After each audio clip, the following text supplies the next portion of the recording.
8 biyahe niya. Mahaba yung bakasyon niya sa July, ha? Paano pag biglang umuwi ulit? Di yun uuwi. Magastos yun, be. Huwag na siya umuwi.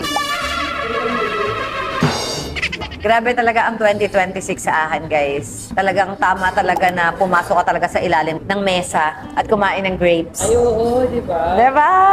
Magkaka-love life daw pag kumain daw din. Kaya pala biglang may nanligaw. Hihigil ako. Kaya pala na-invite ko siya ng birthday ko. Yun pala yung ano ng universe. Kasi di ba, aksidente lang yun ang in-invite ko siya ha. I mean, hindi siya intentional. Dahil kay Katie guys, kumuha ako ng isa pang extra room. Kasi kung di ako kukuha, hindi ako makakakanta. Eh, in-invite ko din si Lyric. Invite ko na rin si Chris para siya magbantay dun sa dalawa. Kasi I'm sure pupunta naman siya kasi hindi siya mauupi kasi anak naman niya yung kasama niya. Si Katie pa rin ang naging dahilan. Kaya din naman kami naging okay, di ba? Yung sa ball, nagtulungan kami. Eh, nakita ko na talagang sinusupport talaga niya kami. Wow, so si Katie talaga gumagawa ng paraan na palihim.